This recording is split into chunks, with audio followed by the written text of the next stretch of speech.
I kind of have this, I don't know, not obsession. Obsession is the wrong word. We're going to use that word later on. That's not obsession. I really like underdog movies. I really like comeback stories. I think I'm like everyone else because the underdog movies, the comeback stories are the ones that everyone loves, like Rocky, underdog. Here's Rudy, the story of Rudy Rudiger, right? So this kid who grew up loving Notre Dame football, wanted to play Notre Dame football for his whole life, but he's too small, but he like scrappy, and so he got in there. You probably know the movie, you know the movie. And he worked, trained, got in the last play of the last game that Notre Dame was playing against Georgia Tech, his last opportunity, and he got a tackle, kind of this big thing, got carried off the field. Rudy, it's a real story, true story. Remember the Titans? One of those kind of situations of here's these underdogs, these comeback miracle, the 1980 Olympic hockey team. Again, all these stories are so good.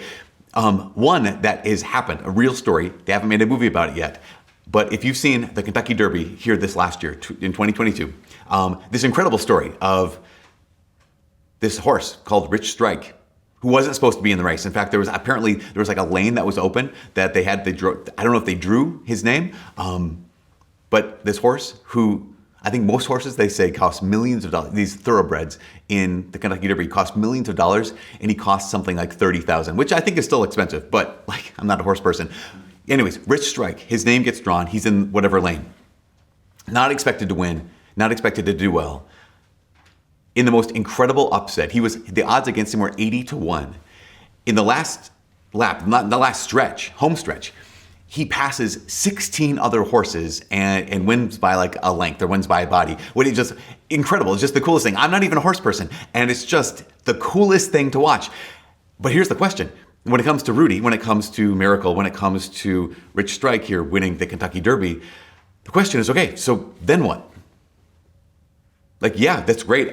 Rudy, you got to play in the Notre Dame game and you got a tackle. So then what? What'd you do after that? Or the hockey players in Miracle. Like, great, did you go on to the NHL? Because that's what we really want to know is, okay, after that, then what? Even same thing with Rich Strike. He didn't compete in the Preakness right after the Kentucky Derby. He was in the Belmont Stakes, I think in June, and he got sixth. It's kind of like, okay, well, that's great, but it's so interesting because I think a lot of times, even if someone does something really incredible, they do something really, really well, unless they do it again and again and again, it's kind of like they're failures in some ways. Like, I mean, think about like the idea of like the one-hit wonder, the song, this band that makes it, but they only have one hit. There can be a hit that everyone knows, a song that everyone knows, but we're like, oh yeah, but they were just a one-hit wonder. So I mean, think about this. Rolling Stone has like a top 10 one-hit wonders of all time. The number one song might be from a band you've never heard of. If I said the name of the band, you might be like, who is that? The band is called Chumbawamba, and the song is called Tub Thumping. If I said those two words, those are only two words, you might be like, I don't know that song. But if I said, I get knocked down, you're like, okay, I know that one. Because why? It's the number one-hit wonder basically of all time. But I was looking at this list of 10 one-hit wonder songs, and some of them, they're all awesome. They're all super fun. Dexy's Midnight Runners, Come On Eileen. I didn't realize Come On Eileen was their only hit. The one that kind of broke my heart a little bit was, because I loved this song, and will still love currently, but the band Aha had one hit. And that one hit was Take On Me. It was the coolest video when I was a kid watching this thing. It was like real life, but there was also cartoon kind of thing. And it was super cool. And the song's amazing. I could never hit that note. The point is, we look at these one-hit wonders, and it's kind of like a failure thing. Because we're so conditioned in our lives to ask that question. Okay, you did great. You did amazing. Then what? It's, I think, what gives rise to our preoccupation with checklists. Because I think, I love checklists. I have checklists on this sheet in front of me. I have a checklist in my notebook. Every single day I look at it, I have a checklist, because checklists can be helpful because all the things we need to do. But checklists can not only be helpful, checklists can also be illusory. What I mean by that is they can sometimes give us the impression that we're doing something important. They can give us the impression that we're doing something significant. They can give us the impression that we're moving forward because I'm checking the things off the box and I'm doing this checklist. And sometimes you don't stop to ask the question, okay, is this significant? Is this something I should be doing? Or am I just preoccupied with, okay, check this one, then what? What's the next thing? It's illusory. And I think about that term illusory because in the first reading, it's from the book of Ecclesiastes, which is one of the wisdom books. And here's the story, right? It's not really a story. It's this man named Qoheleth. There's the author, and he's pointing to this teacher named Qoheleth. Qoheleth means teacher. And Qoheleth says, vanity of vanities, everything is vanity. Now, that term vanity doesn't mean like you're so vain. You probably think the song's about you. Maybe another one. No, Carly Simon did that. She had a number of hits. It was great. But vanity doesn't mean inordinate preoccupation with what other people think. In this case, vanity is actually the Hebrew word hevel, Hevel. And that Hebrew word hevel literally means smoke, or literally means vapor. And so here you have Qoheleth saying, vapor, smoke, of smoke. In fact, that one of the definitions of that is meaningless. It's just smoke. It's not real. It just goes away. And so the very beginning lines of this book of Ecclesiastes is meaninglessness of meaninglessness. Everything is meaningless, which I think is a strong start to a book on wisdom. Because that's what it is. It's just vapor. It's just smoke. It's meaningless. But there's another meaning to the term smoke, or the term hevel.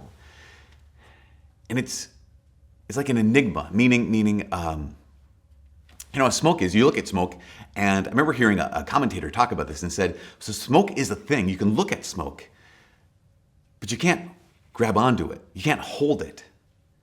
And so similarly, in so many areas of our lives, that's what it is. All of life is hevel, right? It's this smoke that gets real, but I try to grasp after it, and it escapes me. The beautiful thing of this whole book of Ecclesiastes is he puts all of this in the context of the life of King Solomon. So here's Solomon, who goes through his life and basically says, looking back at my life, and here's the things I live for.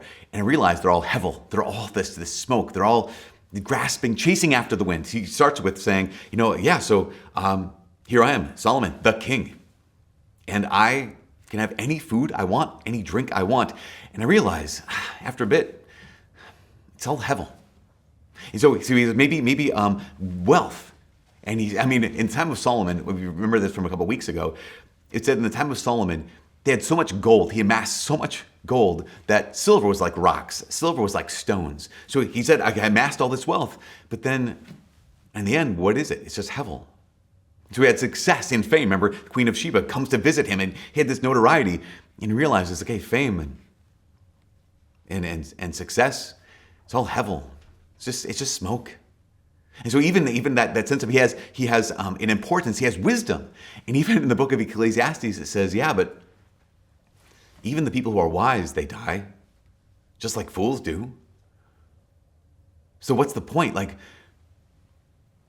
I'm going from this to then what? To then what? To then what?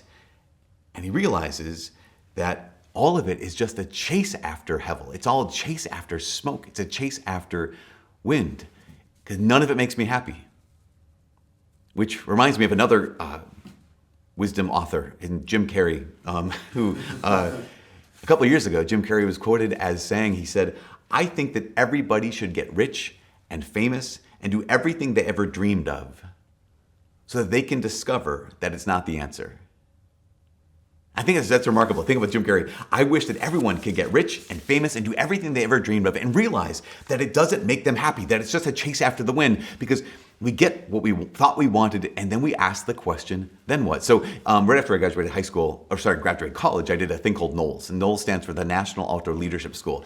It was like training to be a guide in the wilderness, which I never actually ended up doing, but I got to go in the wilderness for a month, and it was incredible in the North Cascades. And one of the things I discovered was, as we were hiking, a lot of times we were climbing mountains, and they would have, okay, the goal for today is get to this summit. And so we're hiking up this trail, it's getting really difficult, and we're like, oh, there it is, there's the summit. And we're getting closer and closer. We get to the summit and realize it was not the summit.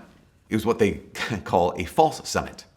So you're walking, looking at this thing, thinking that's the top of the mountain. You get there and you realize, okay, that's not the top of the mountain. The next one is the top of the mountain. And then the next one actually is a false summit as well. And it was one of those really, really discouraging things, because we're almost there. You get there and you realize you're not even close. And learning that concept of false summits is, as I think what the author of Ecclesiastes wants to highlight, wants to expose, wants to shatter the idea of everything you think you want, everything you think is going to make you happy, those things are just false summits. They're basically false hopes. I think the job of the author of Ecclesiastes, taking it upon himself, is to ask that question. When you're living for that, the other question, then what? You're living for a false hope.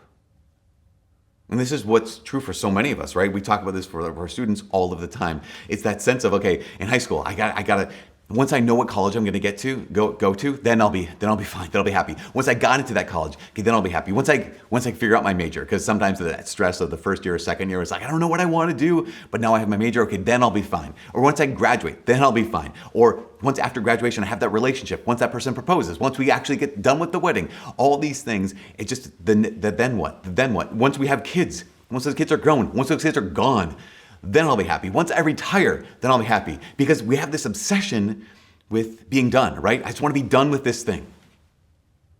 I want to be done with school. I want to be done with work. I want to be done with whatever it is that's giving me stress in my life. And we're so strange because I think all of us have that mentality of I'll be happy when I'm done, and then we are never done. Because we're all looking for done, and we're all addicted to then what? And I think that unless we're willing to ask the hard questions of Ecclesiastes, we will not have sufficiently smashed the false hopes and false summits that too many of us live for, in order to find out whether or not the real hopes or real summits even exist. In fact, I think, speaking of celebrities, back in 1991, Madonna, remember, not Our Lady Madonna, but like the singer, in 1991, she was quoted in an issue of Vanity Fair. Again, ironically, Vanity Fair. And she was describing herself. She was describing why she's successful, and it comes from this place of deep, deep pain. She said this. She said, I have an iron will, and all of my will has always been to conquer some horrible feeling of inadequacy. I'm always struggling with that fear.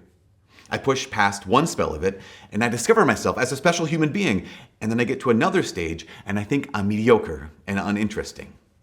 And I find a way to get myself out of that. Again and again, my drive in life is from this horrible fear of being mediocre, and that's always pushing me. Because even though I'm somebody, I still have to prove that somebody.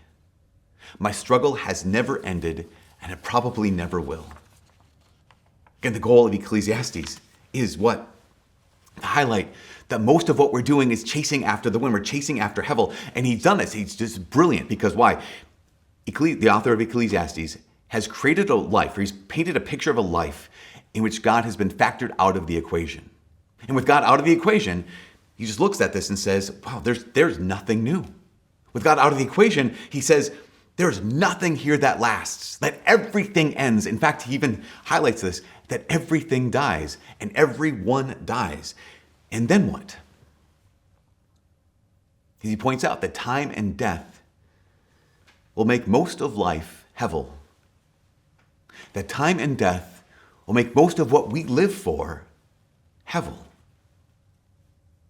When you think about that, time will erase everything. Time will erase you. Time will erase everything about you. Time will erase every memory of you. One of the things we ask our students, we just asked them the other day, in fact, I asked them how many of us can name the full names of our great-grandparents, and not one of our students could. I remember I had a grandma Julie, my great-grandma Julie, and my grandma Aggie, my great-grandma Aggie. That's it. I don't know their husbands' names. I don't know the names of my other two great-grandmas. I don't know where they lived. I don't know anything about them. There's a saying, we've mentioned it before, but it's worth repeating. It's that every person dies twice. One is the day they stop breathing, and the other is the day that their name was mentioned for the last time. Time and death will make most of what we live for Hevel. So what do we do? I think the question is, what's the solution? Here's what's not the solution. The solution is not to avoid death. The solution is not to avoid thinking about death, because that's what we do already. We already remove death as far as we can from ourselves. To think about this, if we have the chance, we'll die not at home, we'll die away from home. Even if we did die at home, what's the first thing after someone has died they do? They take the body away. So we remove death from ourselves. We remove death from our daily life. In fact, then we end up disguising death. And this is just something that's just boggles my mind, is that at a wake or at a funeral, what do? We put makeup on a corpse. So that people say, oh, she looks like she's sleeping. Why? Well, they look so young. Why? We avoid death, we disguise death, and we distract ourselves from death. And because of that, I think we forget. We forget that every one of us is going to die. We don't pay attention to life, and it takes us by surprise. It takes us by surprise when time and death make most of what we live for hevel. I mean, and there's the obvious stuff, right? Like, that person who is kind of always relives high school. They're like, yeah, so I was the Section 8 AA track high school champion and back in 1992. And like, look at that and be like, okay, bro, that's cool. Why? Because we realize that's hevel. But what about the gold medalist in the Olympics in 1992? That's also hevel. The person who says, like, I got the lead in the junior high school play. Okay, neat. That's hevel. But so is the person who won the Academy Award last year for Best Actress or Best Actor. That's hevel. You say, like, okay, I'm glad you're an extra in some random music video that was filmed in downtown Fargo. Neat. But also, my face was on a billboard in Times Square. It's hevel. It's hevel. It's smoke. You can't grasp it, can't hold on to it. If you try, it slips away. But how many of our lives are spent, how many relationships are sacrificed trying to grasp onto this hevel? The person who says, well, who gets the inheritance? How many families have been completely destroyed over who gets the inheritance? And that's the gospel today, right? This man, someone in the crowd says, Lord, tell my brother to share the inheritance with me. In response to him, Jesus tells this story of the parable of the foolish rich man who's collecting all these things, grasping all this stuff. He's successful, he's wealthy, and Jesus calls him a fool. The Lord calls him a fool. Says, you fool, this night your life will be demanded of you. Basically, you're preoccupied with this inheritance, it's hevel. You're preoccupied with hoarding onto your stuff, it's hevel. And you're forgetting one massively important thing. You are dying. Everyone listening to these words right now, you're living. But everyone listening to these words right now, you are dying. Every one of us is in the active process of dying. We can't forget that. Can't ignore it. There's the country of Bhutan. It's a country, the Bhutanese people. Bhutan is one of I think it's on a list of developed countries is maybe like 160th. So it's not super developed. But on the list of happiest countries in the world, it's in the top 20. And there's a lot of reasons for that. They have a strong sense of community, strong sense of family. It's mostly rural, so it's not as urbanized. And so those are some of the things that cause people disconnect and whatnot. But the experts in Bhutan who say, why are we so happy? They say it's because they regularly, as a part of their culture, they regularly face their own deaths. They regularly face each other's deaths. In fact, their funerals will last 21 days. And in fact, there was an article I read about someone talking and said, in America, what you like to do is as soon as you can, you leave the body and go have cake after the funeral. They said, here in Bhutan, we're going to talk about death, even if it ruins the taste of the cake. There's a practice they have of reflecting on death 2 to 3 times a day. And they say that by reflecting on death, it highlights the beauty of life. By knowing that every one of us is walking to a cliff, all of us are walking to a cliff and we're going to fall off at some point, and we don't know when. They said, then we appreciate the goodness of being able to walk with each other. Appreciate the goodness of being able to breathe right now in this moment. Because there's this word in Bhutanese, and it is mitakpa. And that word, roughly translated, means no permanence. This is really remarkable. Here's Bhutan, which is largely a Buddhist country. And in Buddhism, you realize it's a philosophy, it's an outlook, it's a worldview where God has been removed from the equation. And this is the highest level of wisdom, and it's wisdom. It's the highest level of wisdom that a person can achieve when they've removed God from the equation. So you reflect on death, knowing that everything is impermanent. It's all false hopes. It's all false summits. This is the highest wisdom. It's just like Ecclesiastes that has also removed God from the equation. The remarkable thing is we realize that Ecclesiastes is one book in the 73 books of sacred scripture. And to ask that hard question, to smash the false hopes and to smash the false summits, but we realize that it also answers the big question, which is God is a real part of the equation. That there is actually a real summit. There are actually real hopes. That even the final lines of Ecclesiastes is incredible because the author lets God come back in on the very last page, the very last line of Ecclesiastes. And the author says this, says basically, after all this wisdom, after the highest wisdom you can have, where God doesn't exist, where he's been removed from the equation, here's what ultimate wisdom will consist of. Fear God and keep his commandments. This is the whole duty of humans. For God will bring every deed into judgment, every hidden thing, whether good or evil. That ultimately, we'd say it's all hevel, none of it matters. And the author of Ecclesiastes says, you're right, none of it matters if God is removed from the equation. But God is real. And this is what Jesus is saying in the gospel today. Jesus, his whole life says this. He says to the man, like, you fool. Why? Because you're holding on. You're holding on to this hevel. You're chasing after the wind. You're grasping, but you're grasping at what is hevel. That's why St. Paul says, seek not what is below. Don't seek what's hevel, but seek what's above. Because everything we do actually matters. Keep this in mind. Nothing I hold on to will last. Nothing I grasp at will last. But everything I give will. Nothing I grasp at, none of the hevel I grasp at, will I be able to hold on to. Why? Because it's smoke. But everything I surrender to God will endure. So here's the Bhutanese who reflect on death, and that's incredible. It's beautiful. It's part of what makes them happy. But they're not the only ones. In fact, there is a Christian tradition that dates back to the very beginning of Christianity where we are invited to reflect on our own death on a daily basis. In fact, there's a guy named Blessed Charles de Foucauld.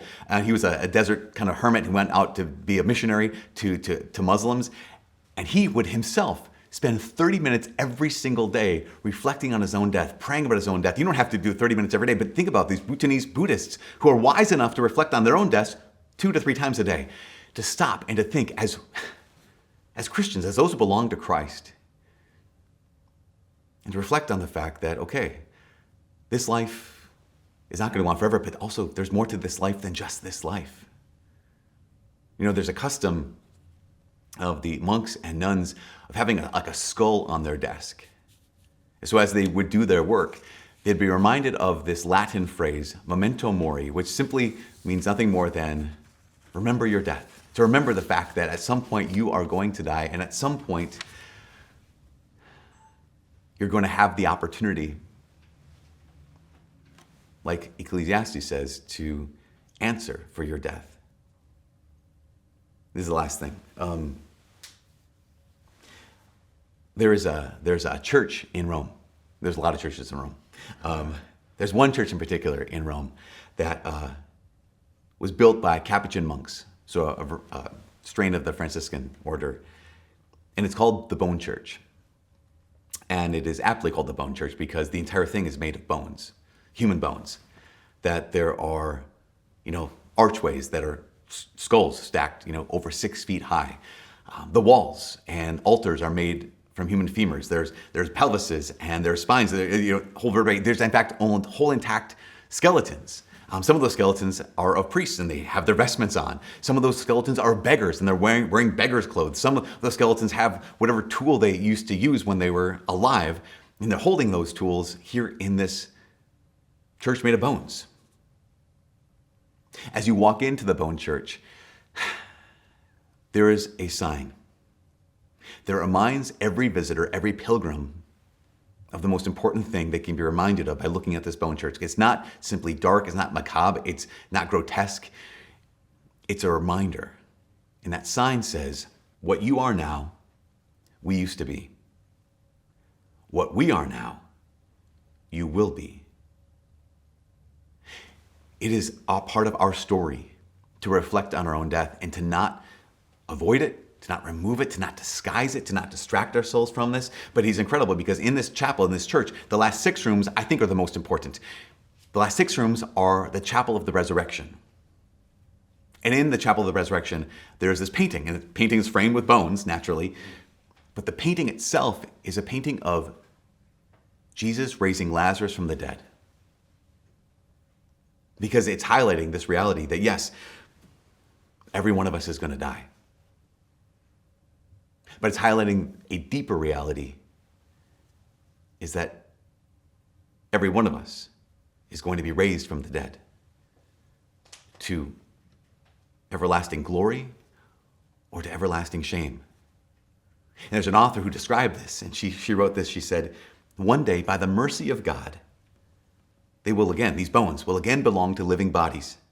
Bodies more alive and more lovely than they were when they first walked to the earth. So much of our lives are spent obsessing over the question, then what? Again, Ecclesiastes highlights this obsession by smashing those false hopes and smashing those false summits, by revealing that most of what we live for is hevel. That we actually can't answer the question, then what? But Jesus, in coming to us, he reminds us that God is actually a real part of the equation. Jesus, in coming to us, reminds us that what we choose in this life matters. Jesus, in coming to us, he reminds us that everything surrendered to him lasts forever. And Jesus, in his resurrection, he answers the question, then what?